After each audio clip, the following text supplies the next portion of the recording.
everybody. Welcome back to Carpo's Living. I'm Junior, and today we're going to show you what's going on in the homestead today regarding the mangoes.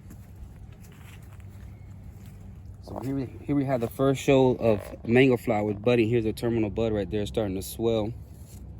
You can look a little higher. We have the terminal bud swelling as well as lower brackets forming on the lower end of it. Look at another trees more far ahead. Here we have the terminal bud has now become the inflorescence, and the lower brackets as well are starting to elongate. And we have a later stage as well.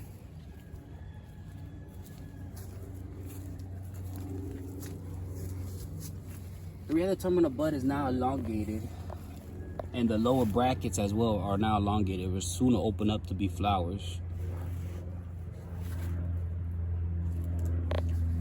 This one I want to show right here.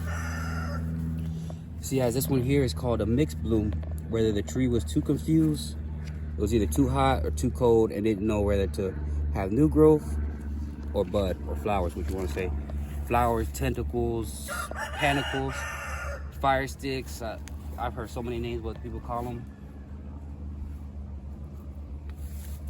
And today I'm going to show you on how I do them and what I do with them on regarding the mango trees before they bud flowers. Some of the stuff I use here. So then this tree has two different stages going on. Yes. So one side of the tree. One side of the tree is blooming, and the other side is barely coming out.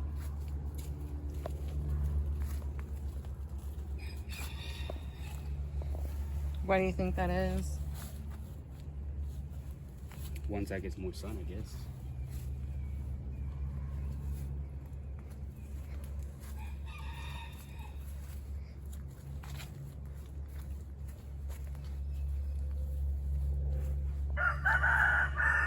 And this is a non-dot mine number 2.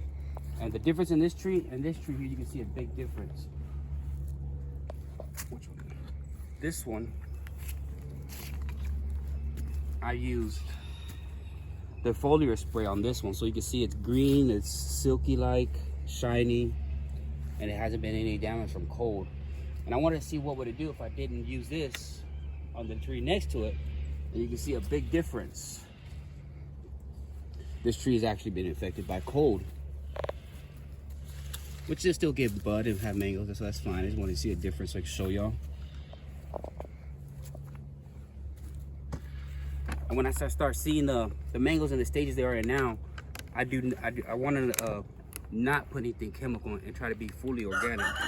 When I start seeing the buds start forming, I want to encourage the bud and give the tree what it needs, something high in either magnesium or phosphate, and this is high in phosphate. Let me show how we use it. It's real easy. There we go.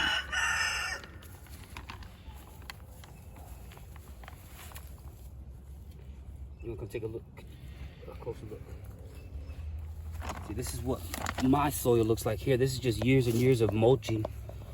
It was all sand, but you can see how dark and moist that is there. So grab a little bit, just like that, top back up, and voila.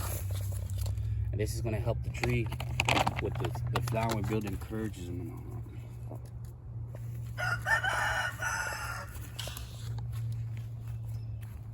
So when the tree starts having flowers or new growth, whatever it is, I wanna use this. Let me show you how you use this here.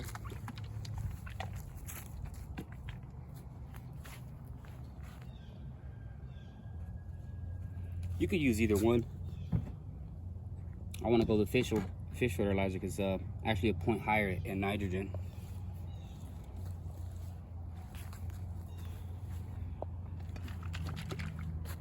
You don't really need much. You can't burn them, but I just don't think you really need to use too much on them there. Right.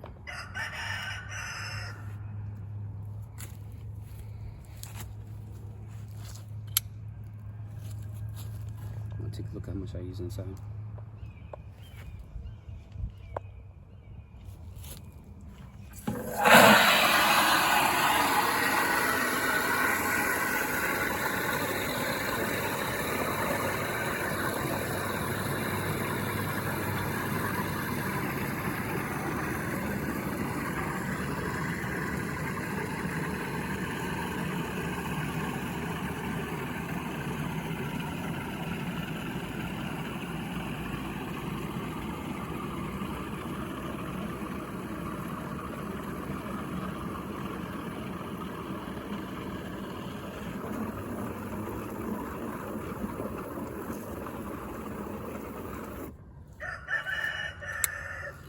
sure the tree is moist.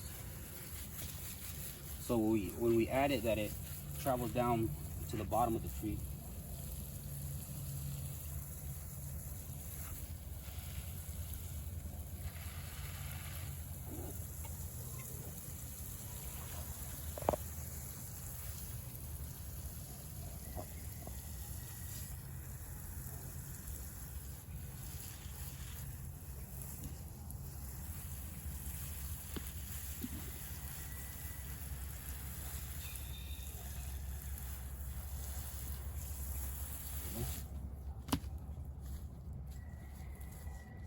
And when I do add this, you want to add as far as the branches goes, basically as far as your roots are on the tree.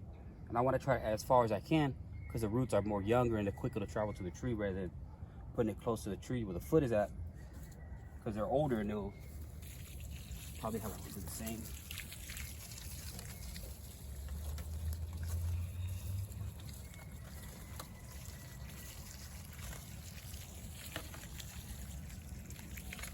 Yeah, it smells, so I don't know if the neighbors like this. And there we have it. Give it a little water it down a little bit.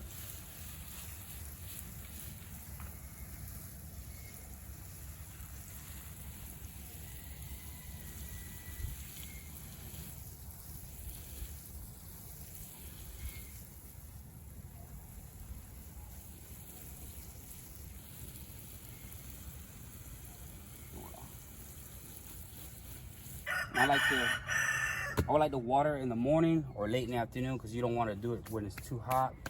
Here in the mornings, it's been about 30 to 40 degrees in the morning, 60 to 70 in the afternoon. So the weather's okay. It's when you're not ready, you end up getting this for it. So I like to use this.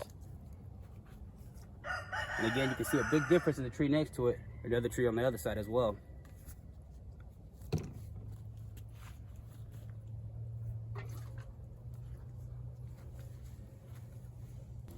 So give you a recap on what I did. I used a super fry, the foliar feed, to help it protect against the cold. And we use the fish fertilizer organic here. So when I see either flowers budding or new growth, you want to give the tree a little boost so have extra strength. And we use the bone meal here, which is high in phosphate to promote like the flowers budding and all that. So here it being like 30s and 40s in the morning, or sometime below 30s, so you can practically think the mango trees will freeze. So we brought in peaches, nectarines, and plums, which thrive when it's cold. So if this year we don't get any mangoes, we sure will get peaches and nectarines and plums.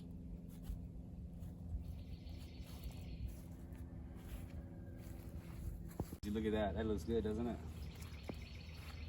So yeah, basically we don't put all our confidence in mangoes, so this way we have other fruits to grow around too, not just mangoes. Whether it's too cold or too hot, we have other things growing. Whether it's citrus, avocados, some tomatoes in the ground.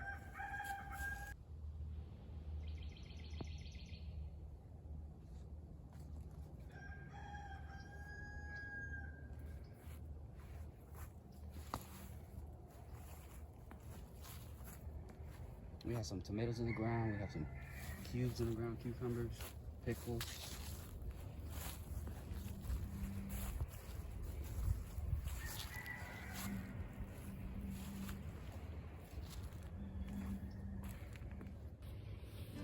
So here are some of the pictures of the mango trees and the efflorescence that are growing on the trees now. And we're very excited to see them progress to the next stage into the tanicle or panicle or fire stick, whatever you want to call them. They've got a lot of names. And as you can see, every mango tree buds different, just like every mango tree is different in size, color, taste, shape, as well as the flowering. We were very excited to see this, and it's really cool to see everything grow. So I hope you like the content. Like and subscribe, leave a comment, and we'll see you on the next one.